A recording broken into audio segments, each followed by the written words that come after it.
اللہ تعالیٰ مجھے صحیح کہنے، ہم تمام کو سمجھنے اور عمل کرنے کی توفیق عطا فرمائے۔ میرے محترم بزرگ عزیز دوستوں، علامہ اقبال رحمۃ اللہ علیہ کا ایک شعر ہے، درد دل کے واسطے پیدا کیا انسان کو، درد دل کے واسطے پیدا کیا انسان کو، ورنہ اطاعت کے لیے کیا کم تھے کرو بیاں، ورنہ اطاعت کے لیے کیا کم تھے کرو بیاں۔ انسان کی زندگی کا مقصد ایک دوسرے کے کام آئے، ایک دوسرے کی مدد کرے۔ نماز، روزہ، حج بیت اللہ، زکوٰۃ، ساری عبادتوں کا مقصد یہ ہے تاکہ انسان دوسرے انسانوں کے درد کو پہچانے، ان کی تکلیف کو پہچانے،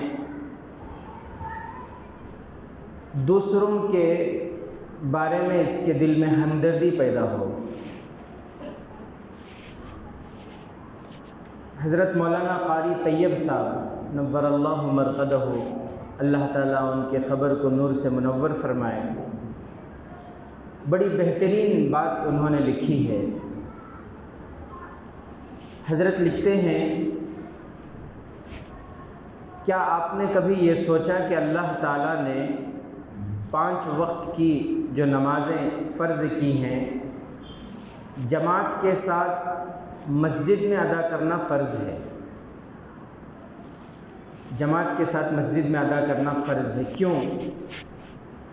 حضرت فرماتے ہیں اس لیے کیونکہ دن میں 5 وقت جماعت کی نیت سے جب جماعت پڑھنے کے لیے، نماز پڑھنے کے لیے لوگ مسجد میں آئیں گے، سارے محلے والے مسجد میں جمع ہوں گے،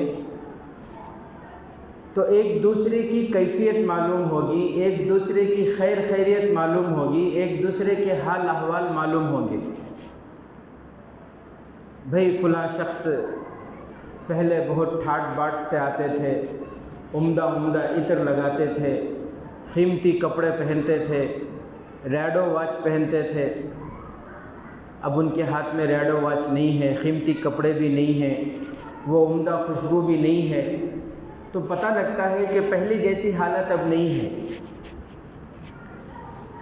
اگر وہ بندہ گھر میں ہی نماز پڑھ لے تو اس کی غریبی کا اندازہ کیسے لگا سکتے؟ نہیں لگا سکتے تھے۔ اسی لیے جماعت کی نماز کی فرضیت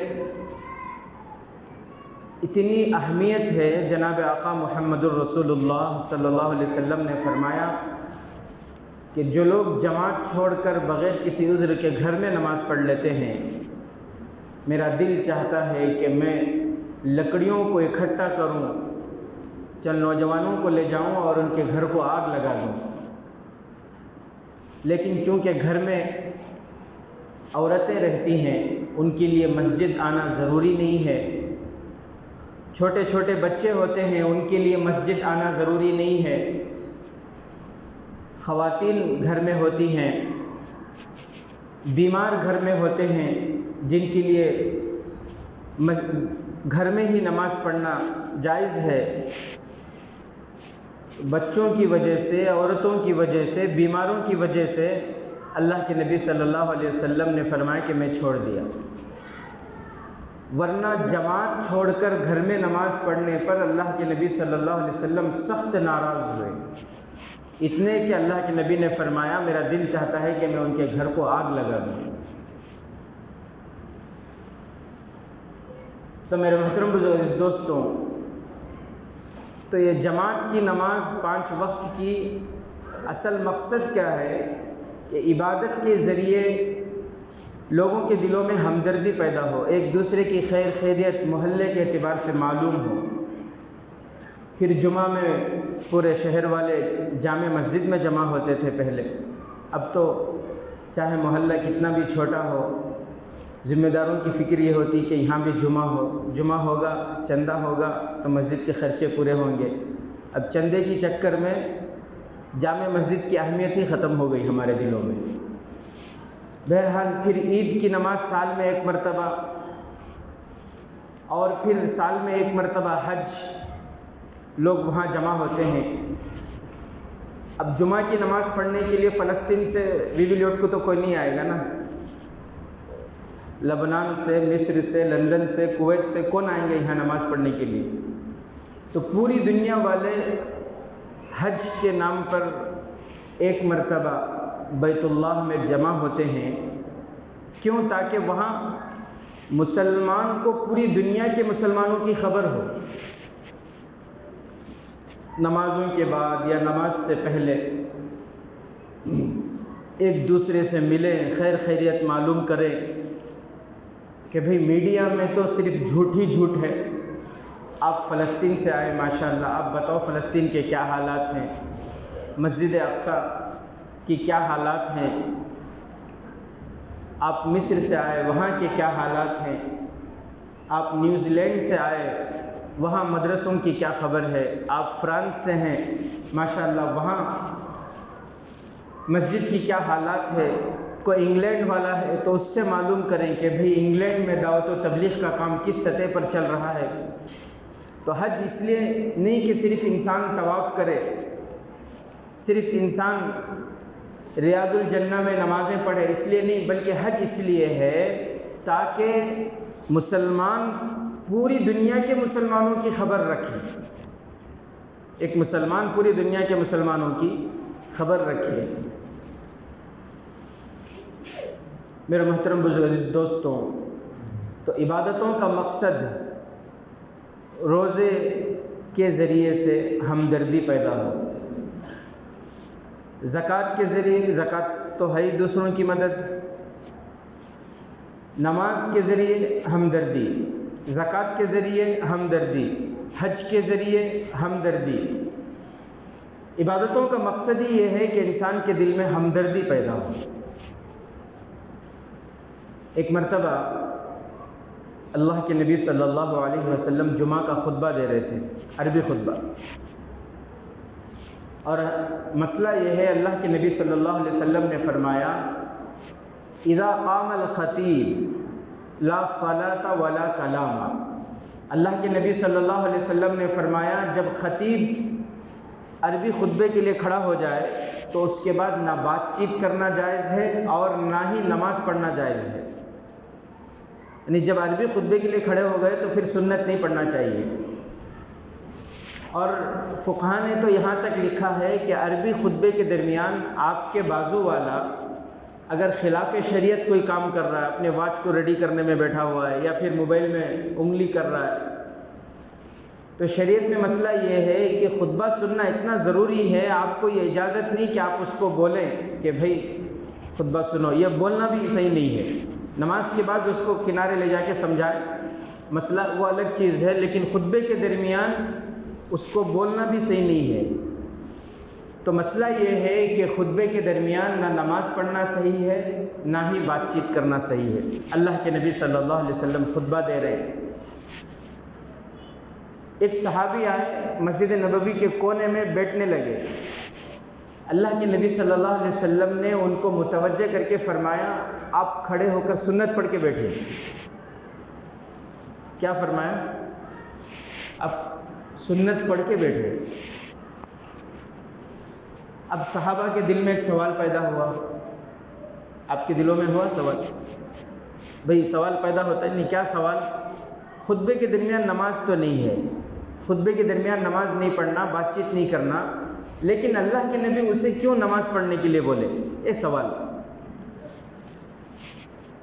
نماز کے بعد صحابہ نے پوچھا کہ اللہ کے نبی خطبے کے درمیان تو بات چیت بھی نہیں، نماز میں نہیں، لیکن آپ نے اسے نماز پڑھنے کا کیوں حکم دیے؟ تو اللہ کے نبی صلی اللہ علیہ وسلم نے فرمایا کہ بھئی ان کی حالت پہلے بہت اچھی تھی، ان کی حالت پہلے بہت اچھی تھی، اب بیچارے غریب ہیں، مسکین ہیں، ان کے گھر میں فخر و فاخر کے سائے ہیں، تو میں نے ان کو سب کے سامنے کھڑے ہو کر نماز پڑھنے کا حکم اس لیے دیا تاکہ دوسرے لوگ ان کی حالت کو دیکھیں، تاکہ دوسرے ان کا تعاون کر سکیں، ان کی مدد کر سکیں ان کی اس غربت کو دیکھ کر۔ اللہ اکبر۔ آج میرے عزیز ساتھیوں، تو اصل روزوں سے، نمازوں سے، حج بیت اللہ سے، زکوٰۃ سے ایک ہی مقصد ہے کہ ہمارے دلوں میں ہمدردی پیدا ہو، کہ ہمارے دلوں میں کیا پیدا ہو؟ ہمدردی پیدا ہو۔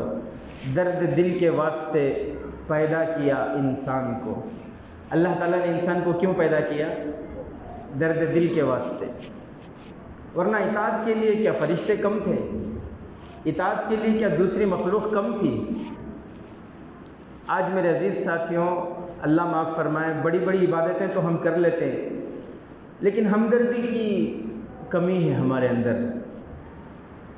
رات بھر جاگنا جاگ لیتے ہیں، تہجد پڑھنا پڑھ لیتے ہیں، نماز پڑھنا بڑی بڑی عبادتیں ہم کر لیتے ہیں، قرآن کی تلاوت کر لیتے ہیں، لیکن ہمدردی دوسروں کے لیے، دوسروں کی مدد کرنا، دوسروں کی خیر خواہی، دوسروں کا تعاون، اس میں بہت کمی ہے ہمارے اندر۔ حضرت عبداللہ ابن مبارک رحمۃ اللہ علیہ بہت بڑے اللہ کے ولی گزرے ہیں۔ حضرت عبداللہ ابن مبارک رحمۃ اللہ علیہ ایک مرتبہ وہ حج کے لیے جا رہے تھے۔ وہ عبادتوں کا مقصد بندوں کی خدمت، اللہ کے مخلوق کی خدمت ہے۔ اس کا یہ مطلب نہیں کہ انسان فرائض کو چھوڑ دے۔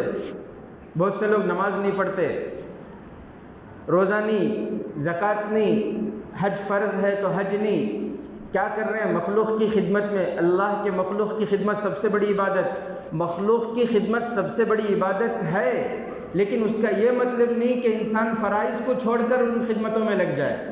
فرائض جو ہیں ان کو تو ہر حال میں ادا کرنا ہے، فرائض کو ہر حال میں ادا کرنا ہے، فرائض کو ادا کرنے کے ساتھ ساتھ مخلوق کی خدمت کرنی ہے۔ حج فرض ہے، فرض حج ادا کرنا ہے، لیکن یہ ضروری نہیں کہ اس کے بعد ہر سال آپ نفل حج ادا کرتے رہیں۔ نفل حج کے بدلے آپ مدد کریں۔ قربانی واجب ہے، قربانی واجب، قربانی ہر حال میں ادا کرنا ہے۔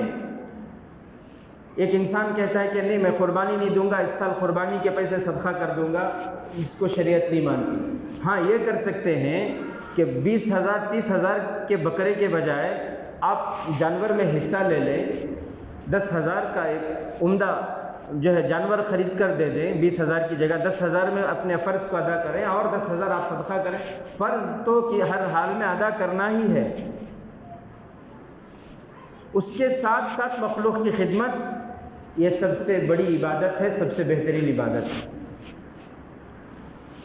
حضرت عبداللہ ابن مبارک رحمۃ اللہ علیہ ایک مرتبہ وہ حج کے لیے جا رہے تھے۔ فرض حج جو تھا وہ تو ادا ہو چکا تھا، یہ ان کا نفل حج تھا۔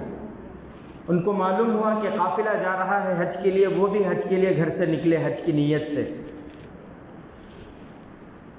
اب اس زمانے میں حج کے لیے پیدل جا رہے تھے، ایک جگہ پڑاؤ ڈالے ایک گاؤں کے قریب، رات میں وہاں رکنا تھا۔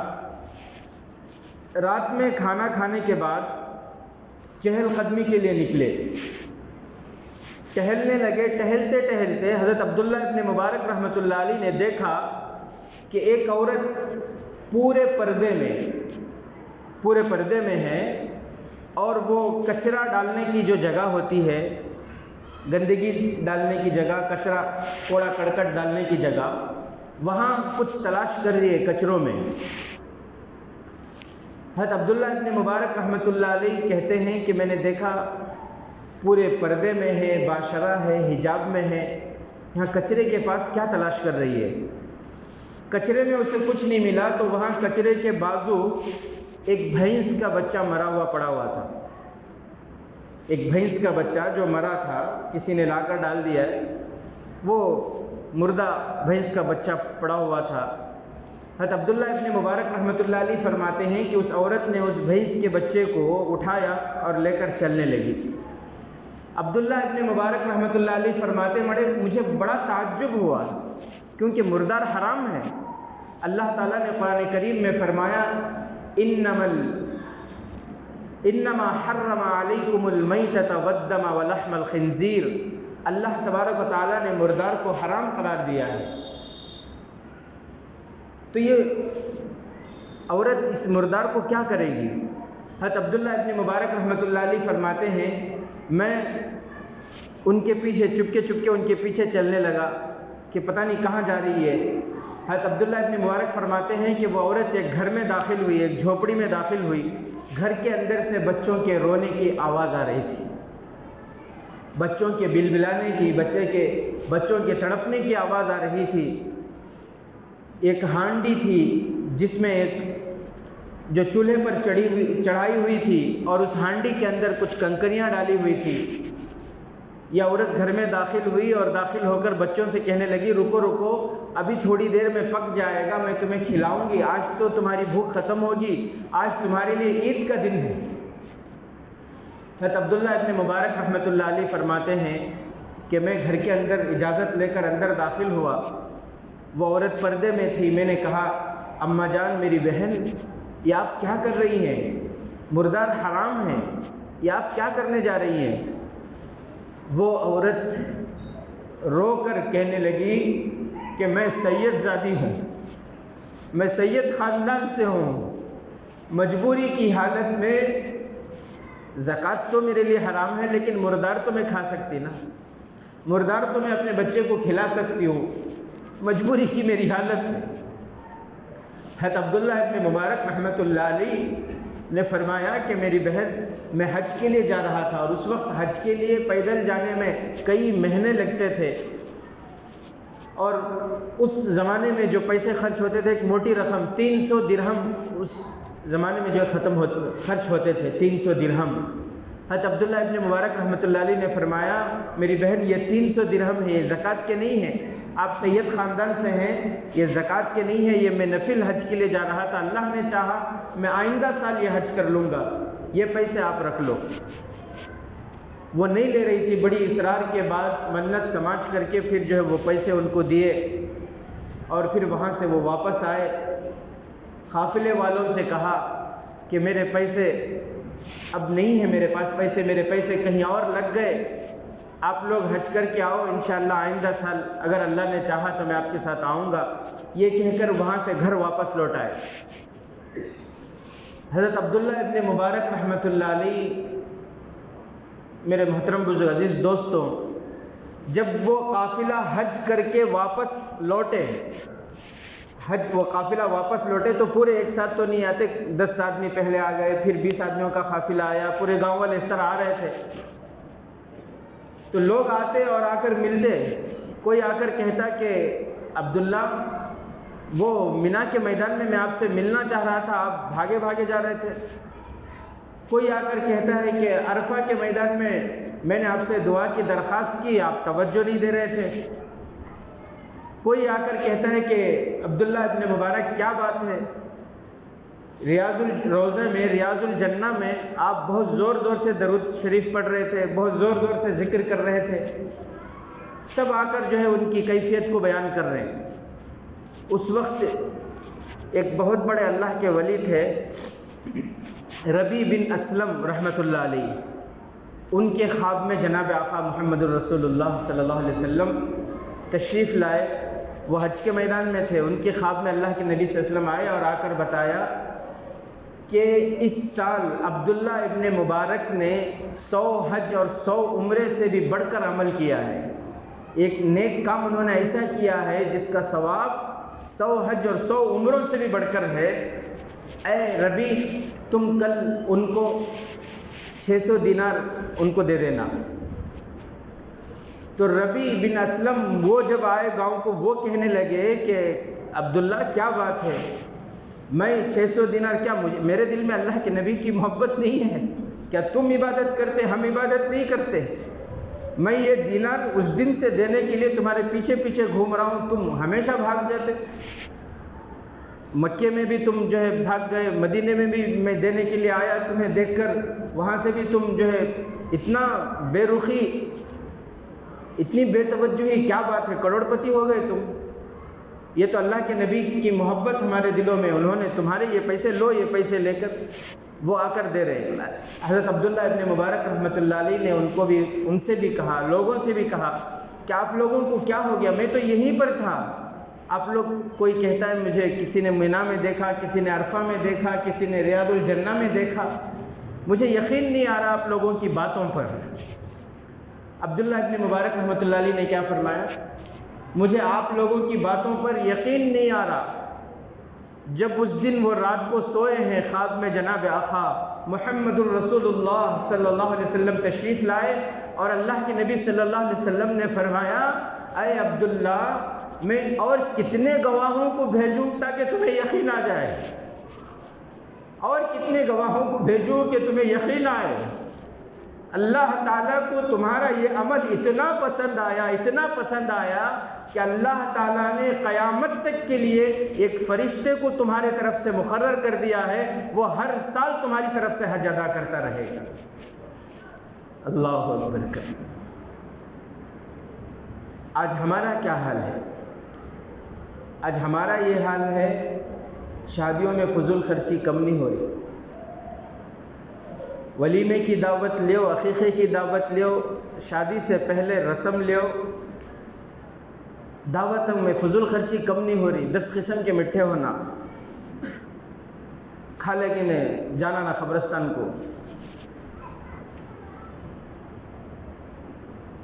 10 قسم کے مٹھے، 10 قسم کے کبابا، 3 قسم کے بریانی، اللہ اکبر، پھر جتنے آئٹماں کھانے کے ہی پورے لئی ان سے رہنا۔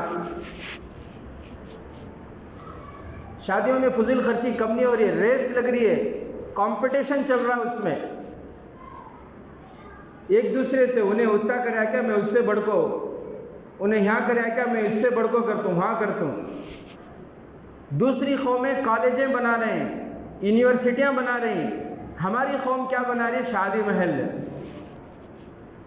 اب دیکھو صدیقیہ کے سامنے پہلے 21 شادی محل تھا، سو بازو بازو بازو بازو، پرسوں دیکھا تو ادھر بازو بھی 2 کھل گئی۔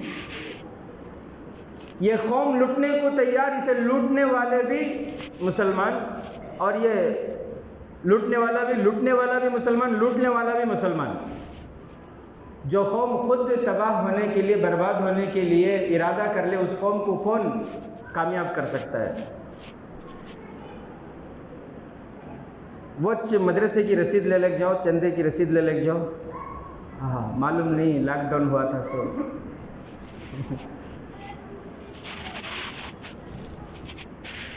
ہر سال اب تو حج نہیں ہو رہا، عمرے نہیں ہو رہے لاک ڈاؤن کی وجہ سے، لیکن دوسری چیزیں ہیں، شادیوں میں فضول خرچی ہو رہی ہے، دعوتوں میں فضول خرچی ہو رہی ہے۔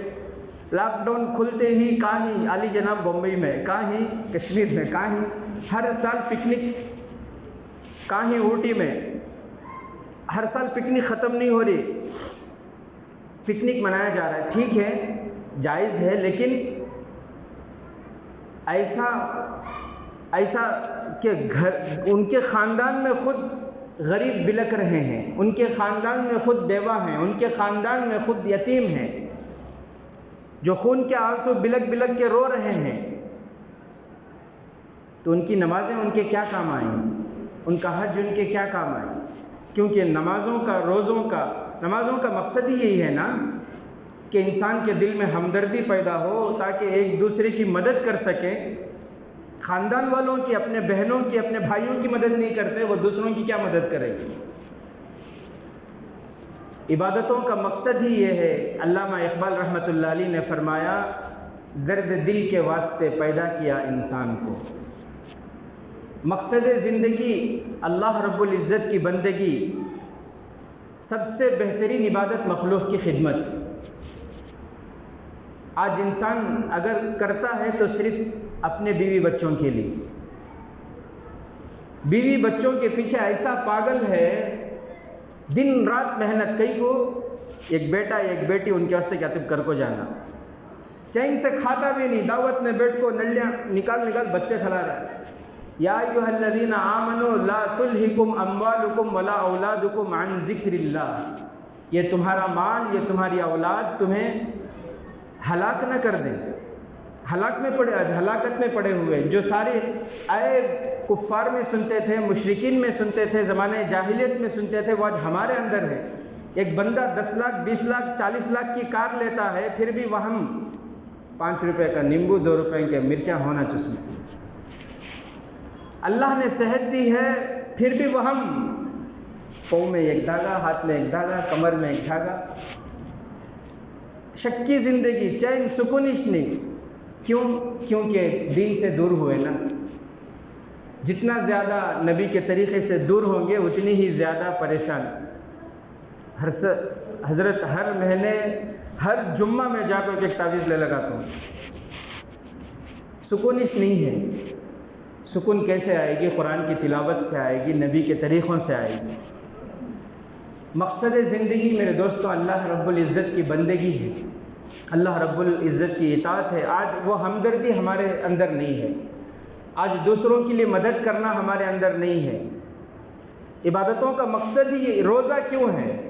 روزہ اس لیے کہ اللہ بھوکا رکھنا چاہتے ہیں؟ نہیں، روزہ اس لیے کیونکہ ہم جو روزانہ پیٹ بھر بھر کے کھاتے ہیں، اور شادیوں میں دعوتیں اگر ہو تو اللہ اکبر کبیرہ، نڑلے تک پورے ایٹما ذرا ذرا چکنا سما کے دن ہسپتال کو جانا پڑے تو پرواہ نہیں، وٹ میں آج کیا کرنا ہے، وہ کھائی لیجیے، وہ زبردست ہے جے، وہاں ذرا آئس کریم لے لو، ذرا یہ لے لو، وہ پورے ایٹما کمپلسری کھانا پورا۔